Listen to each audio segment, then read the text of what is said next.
Thank you very much, fellow Kenyans. I'm Babu Owino, Member of Parliament for Embakasi East constituency. Today I'm here to talk about the witch hunt that is coming from the government. The government of the day, the state has realized that our popularity has really grown and that they want to manage, they want to dwarf this popularity. They have approached Babu Owino on several occasions so that Babu can work with government, but Babu has refused and has said clearly that he wants to work for Kenyans, and that if the government was offering services to citizens, the services that were promised during the campaign periods, if they were working, if the cost of living was reduced, if taxes were reduced, if there were jobs for Kenyan citizens, if the health sector was working, if education sector was working, then Babu Owino would not have any business opposing the government. But why do we oppose the government? Why do we keep checks and balances on the government? It's because the government has not shown any effort to solve these issues of concern that I am raising. And therefore, because of that reason, there is a meeting that was held last week, a meeting that involved serious stakeholders in this country, and they were asking how Babu Owino can be put down, how Babu Owino can be managed. Some proposed that Babu Owino should be approached, bought, bribed, so that he can support the government. Some came with an idea that Babu Owino should be dealt with perpendicularly, that they should send the Ethics and Anti-Corruption Commission to our offices to come and besmirch the good name of Babu Owino. And therefore, I was reliably informed, information from very serious sources, that this week EACC was to come visit us at our offices in Donholm, Greenspan Mall, second floor.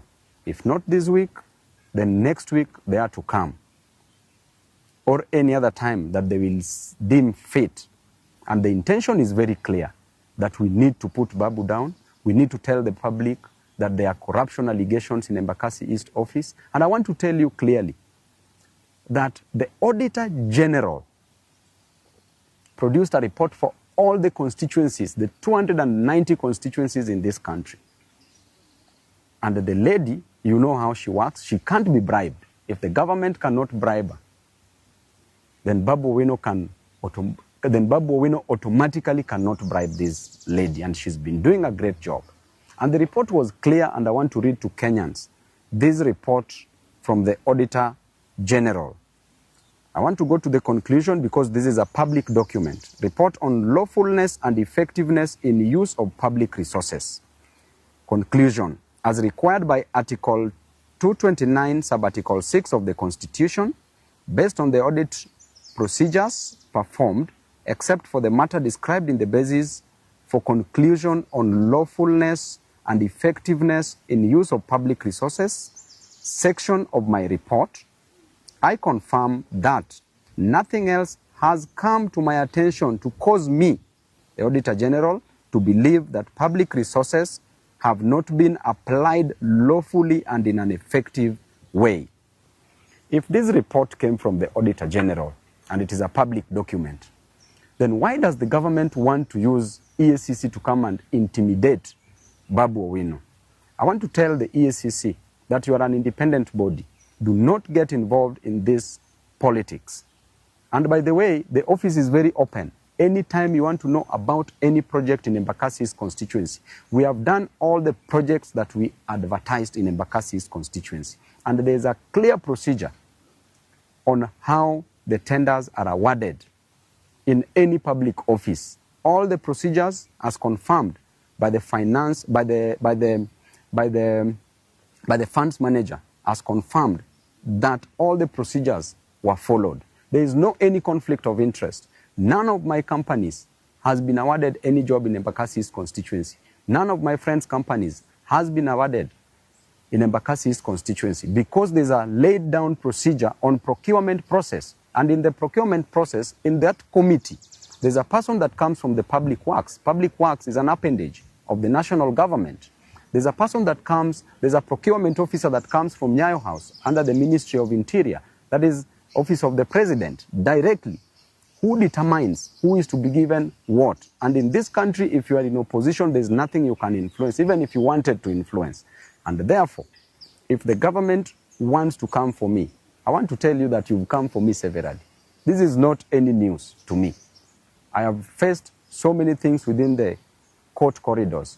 And now you have decided that you want to come just with an intention to soil, to pollute the otherwise good name of the best member of parliament in this country. Why would members of Embakasi East constituency vote to rank me as the best member of parliament in this country if there were fraud cases? I want to remind you that my mother did not give birth to a thief.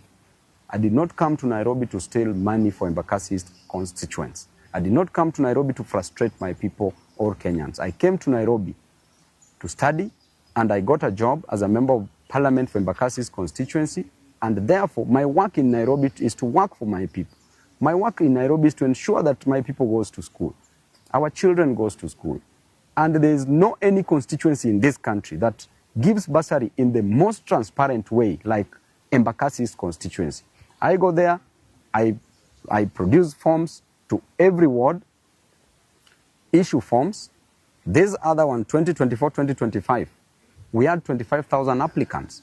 I went back with checks, issued checks to some of the constituents. The ones who are remaining, I promised that I will not go back to issue forms until I go back with the checks. That tells you clearly I got there at 8 a.m. in the morning during the issuance of bursary checks. I do them personally on the pitch, on the field.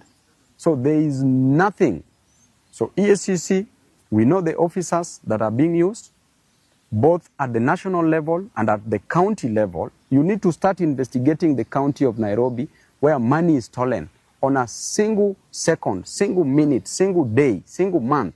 Money is stolen, money is lost from the county. Do not come to disturb people in Embakasi East constituency. And if you want to come, go and check all the projects. Look at the Donholm Secondary School. Perfectly done. Look at Tasia that you want to stop now that you don't want us to build. Tasia Primary School. It has not even been awarded. The tender was just put up the other day, was advertised the other day. It has not been awarded. And now we are being informed that you want to stop the construction of that school. Why would you do that? Why are you an enemy of progress as a government? We were elected to work, and I was elected by my people to work, and I have an independent mind to work. I will not suspend my brains to support any other person, no matter how much you coerce me. It doesn't matter. There are people that you can coerce, there are people that you can put pressure on, but you can never put pressure on me. I know where I'm going, and I will reach there no matter what. It doesn't matter.